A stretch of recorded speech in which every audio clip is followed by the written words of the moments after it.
سلام دوستان، چطورین؟ من سارا هستم. به سیتک خوش اومدین. اگه دنبال یه لیست از پربیننده ترین های 2024 هستی، جای درستی اومدی. تو این ویدیو قرار 10 تا از فیلم هایی که امسال بیشترین تحسین رو گرفتن رو معرفی کنم. ببین کدوم ها رو دیدی و کدوم باید به لیست تماشا اضافه بشه. اگه فیلمی هست که تو لیست من نبود، برام کامنت کن. بزن بریم.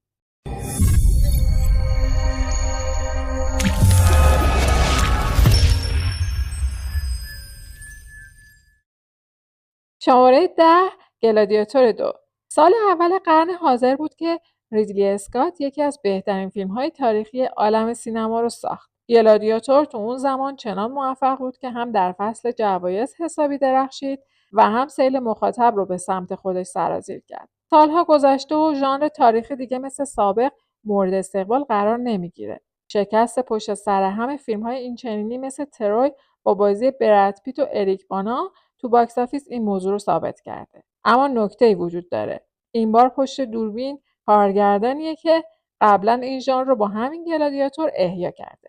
علاوه بر این، بازیگرای درجه یکی هم توی این فیلم بازی کردن. از دنزل واشنگتن گرفته تا پدرو پاسکال که ویترین فیلم رو زیباتر کردن و باعث جذابیت فیلم شد. فیلمی پرهیجان تو میدون نبرد و ارتش‌هاش تو دشت و صحراها مثل فیلم اول حسابی چشمگیره و شما رو سر ذوق میاره.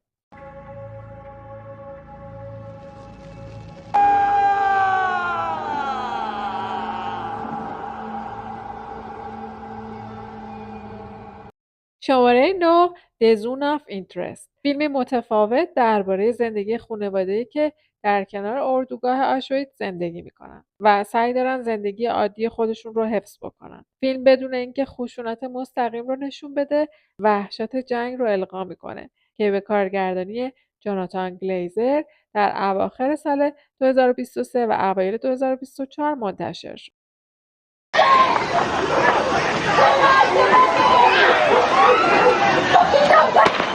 تاریخ سینما رو که بگردیم درباره اردوگاه جنگی فیلم‌های زیادی ساخته شده که بعضی‌هاشون انصافاً ارزشمندن. مثل بازداشتگاه شماره 17 سال 1953 اثر بیلی وایلدر و فرار بزرگ سال 1963 اثر جان استرجس.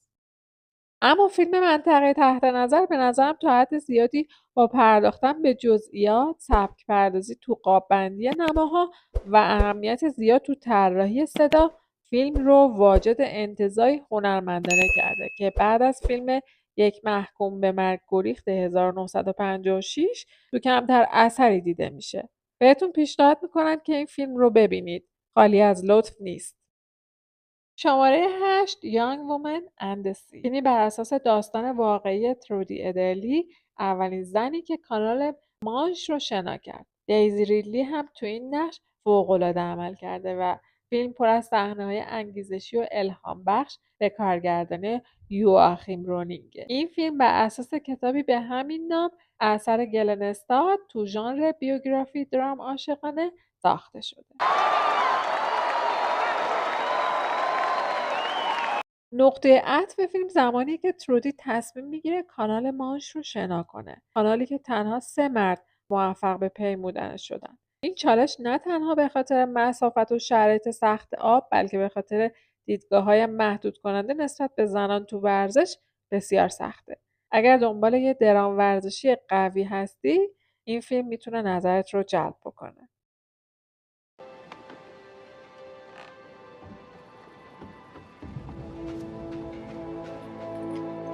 شماره 7 The Promised Land یه درام تاریخی دانمارکی با بازی مت میکلسنه که ماجرای واقعی یه سرباز فقیر رو روایت میکنه که تصمیم میگیره یه سرزمین بایر رو آباد کنه. فیلم به شدت قوی و تاثیرگذاره و حتی نماینده دانمارک برای اسکار 2024 حضور داشته و در جشنواره ونیز با فیلم آدمکش دیوید فینچر و رهبر ارکستر برادلی کوپر برای کسب شیر طلای ونیز رقابت کرد. اگرچه دست خالی برگشت، اما تو جشنواره بین‌المللی فیلم تورنتو اکران موفقی داشت و تونست 3 جایزه بهترین فیلمبرداری، بهترین طراحی لباس و بهترین بازیگر نقش اصلی رو از آن خودش بکنه.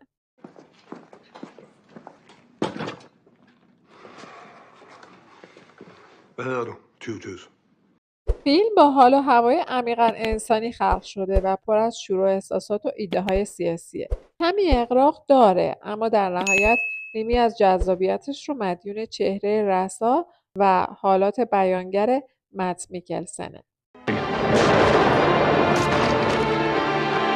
Livet er kaos. شماره 6 Society of the Snow فیلمی بر اساس ماجرای واقعی سقوط هواپیمای تیم راگبی اوروگوئه در کوههای آنده. بازمانده‌ها مجبور میشن برای زنده موندن تصمیمات سختی بگیرن. یکی از فیلم‌های احساسی و تکون دهنده امسال که خیلی ها باهاش گریه کرد. Y ya en Chile, miramos hacia el norte en Curicó. این فیلم به کارگردانی خوان آنتونیو بایونا مسئولیت اقتباس سینمایی از این کتاب رو به عهده داره. فیلمنامه انجمن برف بر اساس کتاب سال 2008 پابلو ویرچی نوشته شده. این ژورنالیست، نویسنده و فیلمنامه‌نویس اوروگوئه‌ای از قضا همکلاسی یکی از بازماندگان سقوط هواپیما بوده.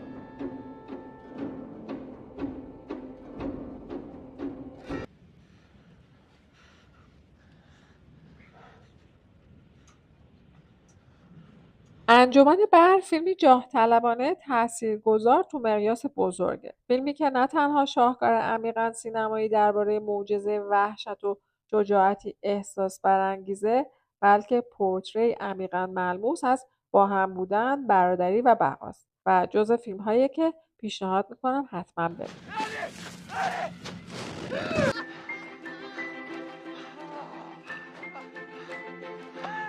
شماره 5 پور things اثر یورگس لانتیموسه که توی گلدن گلاب و اسکار حسابی سر و صدا کرد. اما استون نقش زنی رو بازی میکنه که بعد از یه جراحی عجیب دوباره به زندگی برمیگرده و کم کم دنیا رو کشف میکنه. مارگارت کوالی، ویلم دفو و مارک رافلو هم در کنار اما استون نقش آفرینی میکنن.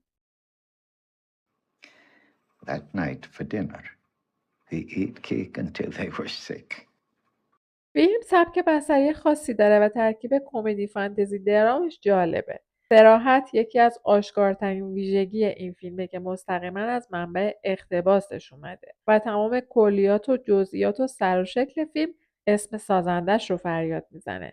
عناصر زیادی از سبک بصری بیچارگان رو تو ساخته‌های قبلی لانتیموس هم دیدیم. مثل استفاده مکرر از لنزهای واید و فیشاه که اینجا تداعیگر نگاه کردن به داخل یه شهر فرنگه و زوم‌ها و دورنمایی‌های زیاد یا زوایای تند دوربین برای نمایش شخصیت‌ها از ویژگی‌های این فیلمه که به عنوان کمدی سیاه هجوآمیز روی شوخی با آدابدانی جامعه متمدن بنا شده. امیدوارم شما هم از تماشای این فیلم لذت ببرید. شماره 4 فالو یه مستند انیمیشن عجیب و خاص که ماجرای یه گربه تنها تو جهان آخر زمانی رو روایت میکنه. این فیلم بدون دیالوگه اما با تصویرسازی‌های شگفت‌انگیزش یه تجربه متفاوت رو ارائه میده. این گربه سیاه کوچیک از یه موج جزر غول‌پیکر تو دنیای متروک فرار میکنه و برای زنده موندن با حیوانات دیگه متحد میشه.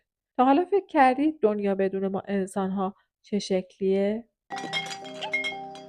اگه بخوام ساده بگم این سفر خارق‌العاده‌ای که فالو رو به یه فیلم انیمیشن تحسین برانگیز تبدیل کرده، شخصیت‌های داستانشه. این حیوونا رفتارهایی دارن که میشه اونها رو بازتابی از جامعه انسان‌ها ترجمه کرد. مثل زمانی که سمور به نظر میرسه وسواس زیادی به احتکار اشیا داره یا سگ به طرز ناشیانه‌ای از سر وابستگی به دنبال گربه میره اما با جلو رفتن فیلم کم کم مستقل میشه. اما در عین حال یه حس جمعی رو منتقل میکنه و تو صحنه‌های پایانی فیلم بازنمای زیبا از این حس جمعی رو میبینیم. اگه علاقه‌مند به انیمیشن های مفهومی هستی حتما اینو ببین.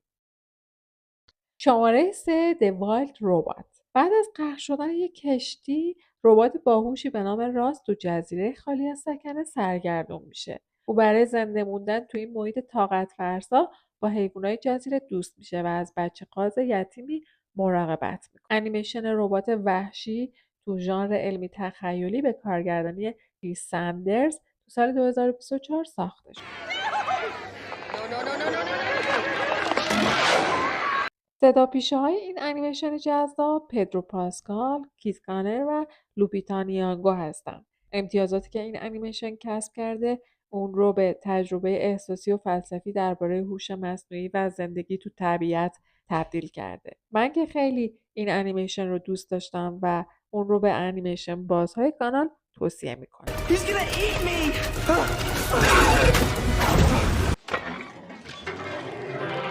مرسی که تا اینجا ویدیو رو تماشا کردین. اگه تا اینجا از ویدیو لذت بردین لایک کنین، دکمه سابسکرایب و زنگوله رو بزنین تا از محتوای بعدی مطلع بشین. بزن بریم.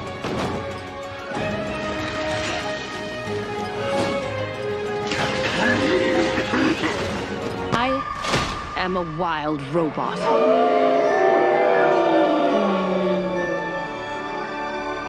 شماره 2 دون پارت 2 ادامه حماسه تلماسه از دنی ویلنو. تیموتی شلمه و آستین باتلر تو این قسمت غوغا کردن. این فیلم نه تنها یه بلک باستر علمی تخیلیه بلکه یه اثر هنری تمام عیاره که از نظر بصری و داستانی بی‌نقصه. اگه فیلم اول رو دوست داشتی این یکی خیلی بهتره. این دومین بخش از داستان رمان دون اثر فرانک هربرت رو دنبال میکنه. ماجراهای پولاتریدیس تو جنگ با خاندان هارکونن رو به تصویر می‌کشه.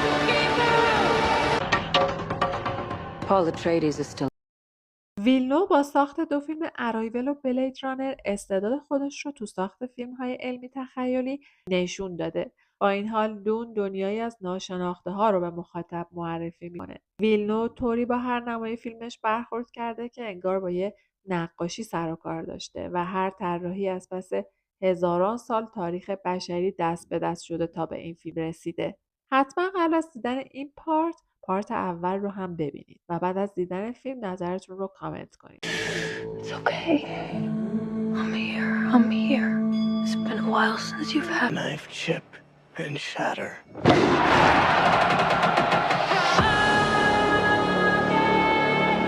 شماره 1 آنورا برنده نخل طلای کن 2024 ساخته شان بیکر. داستان درباره استریپر نیویورکی که با یه پسر ثروتمند روسی آشنا میشه و وارد دنیایی میشه که براش غیر قابل تصوره. فیلم ترکیبی از طنز تلخ و درام اجتماعی. It's me. Oh shit. Oh shit!